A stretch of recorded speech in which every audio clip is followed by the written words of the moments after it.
सभी सनातनी भाइयों बहनों को हर हर महादेव। मैं दुर्गेश गोस्वामी। एक नजर आज डालेंगे कर्नाटक चुनाव पे जो कांग्रेस जीती है। तो जीती है तो उसके लिए बधाई, लेकिन वो बधाई पात्र है और उसमें हारने पे बीजेपी के दोगलपन पे आज हम एक नजर डालेंगे कि जब बिजली और सिलेंडर और फलाना ठिकाना पे जब बिकोगे तो यही हाल होगा। जब मुस्लिम समुदाय ने सपोर्ट किया तो वो भाई जो भी सपोर्ट करेगा तो जीतने के बाद वो तो अपना हक मांगेगा ही। तो वैसे ही सेम टू सेम मुस्लिम समुदाय के मदरसे से अनाउंसमेंट किया गया कि हमारे समुदाय के मुस्लिम व्यक्ति ही उप मुख्यमंत्री रहना चाहिए कर्नाटक की। दूसरी चीज, 5 विधायकों को मुस्लिम समुदाय से मंत्री बनाया जाए कर्नाटक में। एक कदम ये उसके तरफ पाकिस्तान जो बंटवारा हुआ था उसके तरफ ये बढ़ा। अगर ऐसा हो रहा है, कांग्रेस कर दे रही है, उनकी मांग पूरा करते हुए मौलवियों को मांग पूरा की, तो एक कदम उधर की तरफ ढकेल दिया कर्नाटक, यानी एक कदम आगे बढ़ गया और भारत के हाथ से वो निकल गया। दूसरी चीज, अब ऐसे ही अगर ऐसा हो गया तो अगले चुनाव में अगर मुस्लिम समुदाय सपोर्ट करेगी तो फिर से मांगेगी कि नहीं, अब हमारे बिरादरी का ही मुख्यमंत्री बनना चाहिए। मुख्यमंत्री बनने के बाद मुख्यमंत्री के हाथ में पूरा पावर आएगा, फिर वो पूरे तरह से भारत से कट जाएगा कर्नाटक। वैसे ही जब चुनाव होगा केंद्रीय में मदद करेगी। अब जब चस्का लगेगा तो पूरे मुस्लिम एकजुट होकर पूरे भारत को सपोर्ट करेंगे और सत्ता में आई अगर कांग्रेस तो मांग करेंगे उप प्रधानमंत्री यानी कि गृह मंत्री मेरा होना चाहिए, रक्षा मंत्री मेरा होना चाहिए।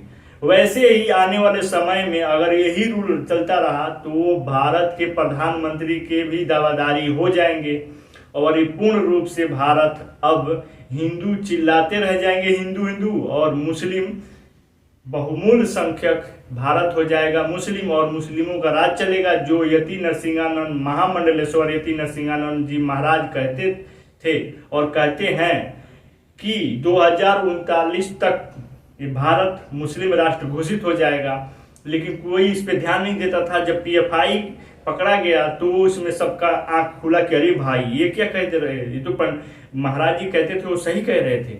आज से 6 साल पहले वो चिल्लाते थे।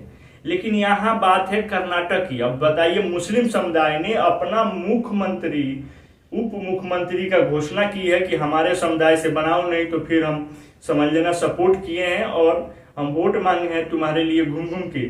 अगर नहीं ऐसा किए तो फिर अगले चुनाव में आपको सबक सीखना पड़ेगा। यानी कि साफ संकेत है कि अगर हमारा बात नहीं मानोगे तो अगले चुनाव में आपको हार। और हिंदू भाई जो है अलग अलग बट गए थोड़े थोड़े में, पैसे के लालच में। क्यों उछला जाता है? जब बिजली बिल फ्री है तो रेंट पे रह रहे हैं व्यक्ति, उनसे बाहर से जो है उनसे रेंट वाले से क्यों बिजली बिल लिया जा रहा है? तो फिर बिजली फ्री कहाँ है? पैसा तो ले ही रहे हो। तो उसी तरह कर्नाटक में 200 यूनिट और हर परब पे 3 सिलेंडर कौन देगी सरकार? भाई ये भी सोचने वाली चीज है। और फिर मोदी पे ठिकरा पोड़ा जाएगा कि नहीं महंगाई मोदी बढ़ा रहे हैं। अरे भाई, सब कुछ हर राज्य में देख रहे हैं कि हर पार्टी अब फ्री वाला चस्का लग गया, फ्री। तो जब फ्री दोगे तो कहीं से कहीं तो उछलना पड़ेगा। दूध दही घी तेल वगैरह पे तुमसे तो उछला ही जाएगा। फिर चिल्लाते क्यों हो? लेकिन मेन संकेत यह है कि आपको सोच लो भाई कि कहाँ गलती किए हो, नहीं तो अब फिर इसके लिए तैयार हो जाओ सभी लोग।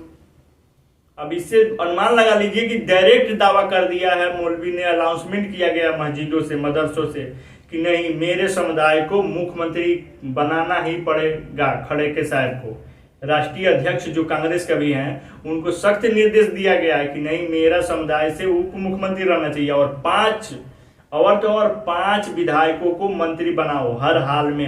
मैं कुछ नहीं जानता हूं। ये होती है सपोर्ट करने की नौबत। और एक कदम पाकिस्तान की तरफ बढ़ गया है। अब वहां खुल्लम खुली आईएसआई और पीएफआई खूब बढ़िया से फले फूलेगा, क्योंकि अब कांग्रेस की सरकार आ गई। बैन थी, अब इससे ज्यादा बाहर कहीं नहीं आएगा। और आप लोग ऐसे ही फ्री सेवा में सभी सनातनी भाई यानी हिंदू भाइयों बिकते रहिए और इसका नतीजा आप लोग देखते रहिए, मजा लेते रहिए और खूब अच्छे से अपने आप की, अपने आने वाले जनरेशन की बर्बादी की ओर ढकेल दीजिए। और दूसरी चीज यहाँ मोदी जी का भी दोष है। आप जिस मार्ग पे आप सत्ता हथियाए थे उससे आप विचलित हो रहे हैं। आज के डेट में अभी ये मुस्लिम के पक्षधर होते जा रहे हैं, 50% हो गए हैं। अपने आप को साबित कर रहे हैं कि नहीं, मैं भी मुस्लिमों का पार्टी और मैं भी मुस्लिमों के चाहते हूँ। सबका विकास सबका साथ, ये तो सही है, सबका विकास होना चाहिए। लेकिन आप हर सीट में मुस्लिम घुसेड़ रहे हो। अब नया एक चलन चला लिए हो तो 2024 में इसका खमियाजा भुगतना पड़ा है। बहुत सारे लोग नाराज भी हो गए आपसे। सीधी सी बात है, जब आपकी सत्ता है तो आप कुछ करते क्यों नहीं हो?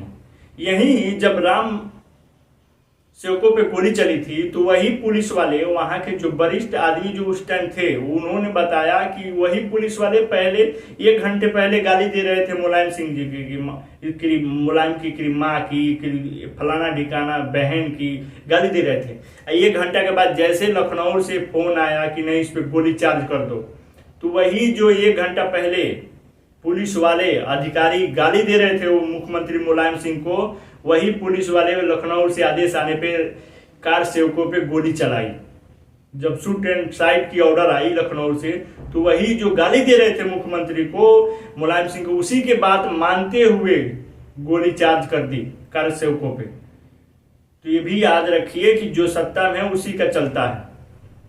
तो जो कांग्रेस जब यहाँ शाहीन बाग में सीए के विरोध में 1 साल तक रोड जाम करवा के रखी थी, एक एमएलए, छोटा सा मामूली सा एक एमएलए पूरा 1 साल तक दिल्ली को चक्का जाम करके रखा था, शाहीन बाग में पूरा तबाही मचा के रखा था, लेकिन केंद्र सरकार उसको छुई तक नहीं। दूसरी चीज, यही किसान आंदोलन के बहाने खालिस्तानियों ने हरियाणा में बवाल काटा, लेकिन हरियाणा में इनकी बीजेपी की सरकार रहते हुए उससे कुछ नहीं किया गया, रोका भी नहीं गया, उसे हटाया भी नहीं गया। क्यों? ये दोहमच के खेल अब सरकार कर रही है बीजेपी, जिसका खमियाजा हमें लग रहा है कि 2024 में इनको भुगतना पड़ेगा। कर्नाटक के चुनाव से सबक सीख जाइए आप लोग कि आप लोग जहां चुके तो वहां यही ऑप्शन आएगा। देख लीजिए, थोड़ा सा मदद की और खुलेआम ये लोग अनाउंसमेंट करके कह दिए कि नहीं, मेरा उप मुख्यमंत्री बनाओ और मेरा 5 विधायकों को मंत्री बनाओ। नहीं तो खैर नहीं है, फिर अगले चुनाव में सबक सीखना। डरा भी रहे हैं, लेकिन आप लोग हैं कि चावल और गैस बिजली फ्री चाहिए, लेकिन ये आपको दिमाग में नहीं आ रहा है कि एक तरफ फ्री दे रहा है तो उसके 4 गुना उसूल रहे हैं सब।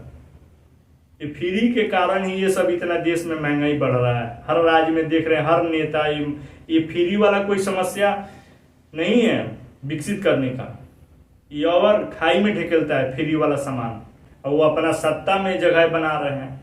जब सत्ता में जगह बन जाएगी, उनकी हुकूमत चलेगी, उसके बाद में आपको ठेंगा पकड़ा देंगे। बाबा जी के ठेंगा पकड़ लीजिए और घूमते रहिए। वो जो चाहेंगे, जब सरकार में रहेगी उसी का निर्देश चलेगा, उसी का पुलिस हुकूमत मानेगी, तब आप भागते रहिए।